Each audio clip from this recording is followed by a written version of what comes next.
Sa mga nakabili ng ganito, sa mga nakabili ng ganitong programmable CDI or kahit anong brand, ito yung quick tutorial kung paano i-set up yung ganitong CDI.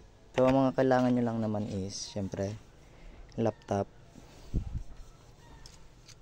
yung application, yan, nandito yung nakalagay yung application nya sa USB na to, at syempre yung CDI mismo natin sa motor.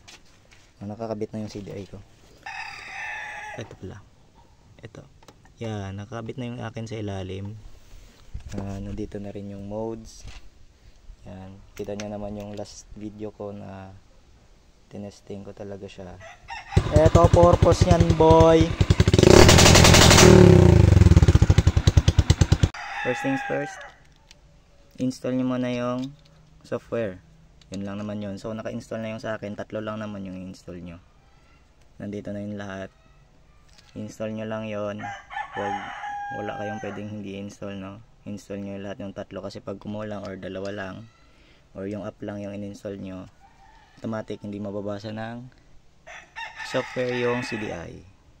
At ito yung gagamitin natin cord para makonect yung laptop sa CDI at mabasa ng software. So yan lang naman yung switch ko. Diyan ko na yan nilagay para madali lang siya mabunot.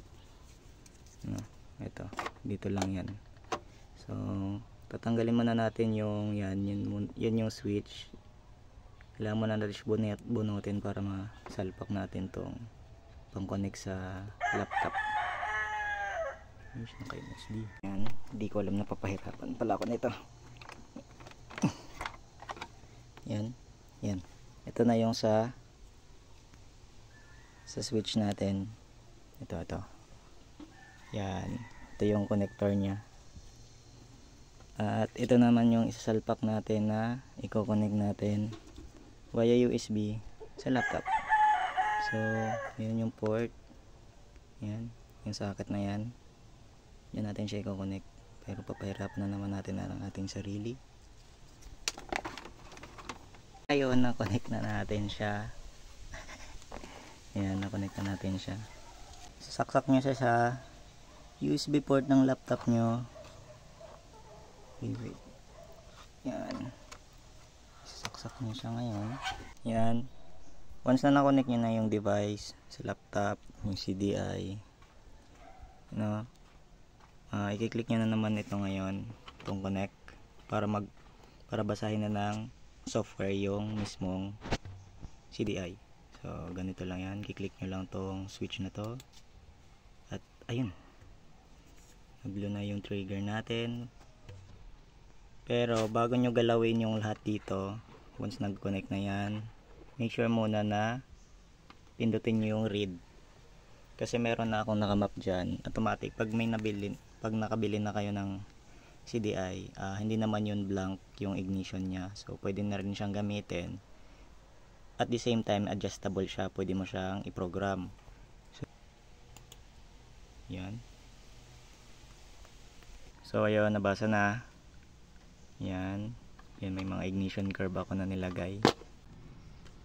Dito meron ditong naka-off. Pag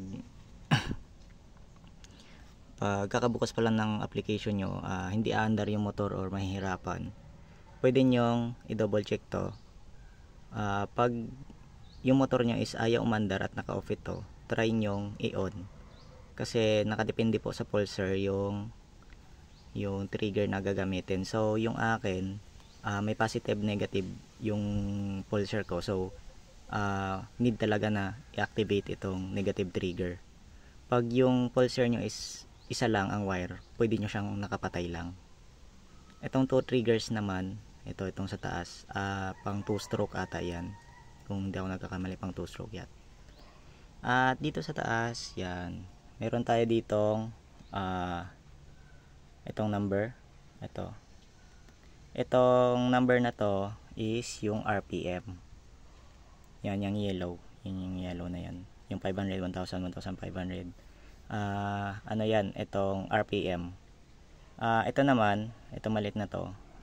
Ang symbol na yan is, tawag dito, ignition angle. yung angle or yung timing, ignition timing nung spark. So kung anong angle ba mag-spark yung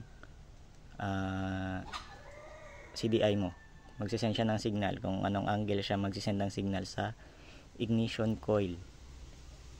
Itong MS, ano yan, dwell time, kung gaano katagal i-charge ng CDI yung ignition coil nyo. So halimbawa 3.2 milliseconds.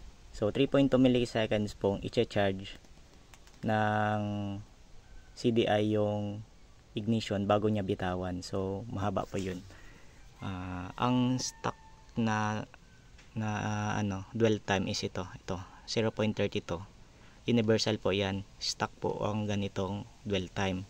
So itong mga ganitong 3.2 masyado na po siyang mataas or matagal. Ang result po niyan is the more na mas mataas ito, the more na mas malakas yung spark na kayang ibitaw ng ignition coil.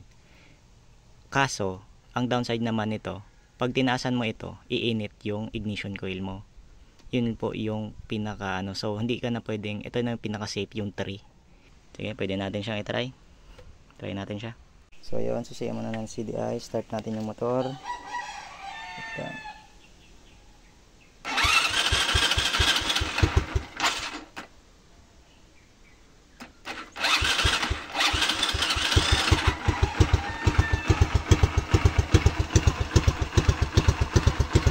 So yan, umaandar na yung motor natin.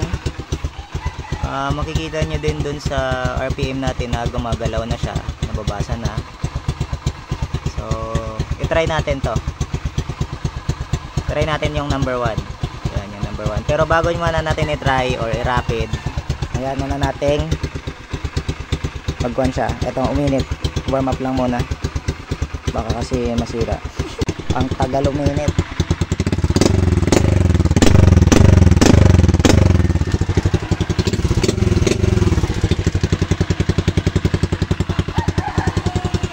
Yun, test natin yan. Number 1 ha, 4,000 RPM.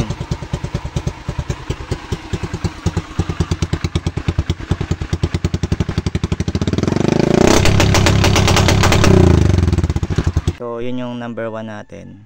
Yan, yung 4,000. Yung mga nakikita ko nilalagay ganito. Yan, naglalagay sila ganyan. Tapos dito ginagano nila. Tapos yan, ginagawa nilang ganyan yung mapping ng ganun. Yan, parang ganyan. Which is mali. Masakit po sa makina yung ganyang ignition timing. Isipin nyo parang sinisira yung makina. So adjustin nyo lang naman is yung range, no? Yung RPM range na gusto nyong mag backfire, doon lang kayo gagalaw. So yung sa baba nun, dapat maayos yun para makabuela ng maayos yung motor nyo. Wait, adjust, balik muna natin sa dati yan.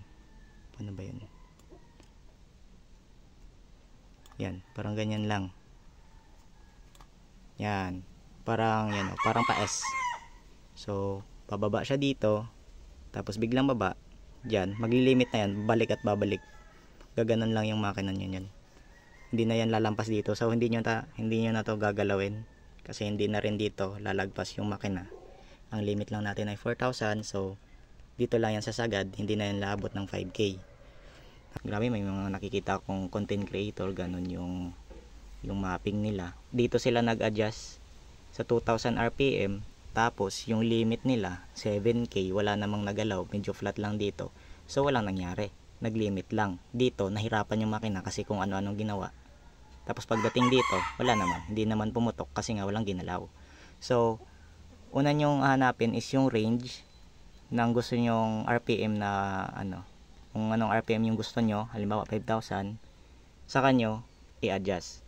So depende, nag-iisip ako kung ang pagbaba ko is nandito sa 4,500 or dito sa 5K. So itong sa akin 5K.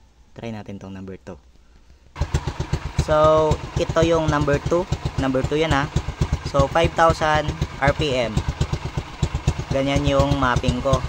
Nasa inyo na kung gusto nyong gayahin. Yan yung mga symbol. So stock lang yung dwell time. Hindi nyo naman to kailangan i-adjust sa rapid kasi hindi naman pang race. So okay, testing.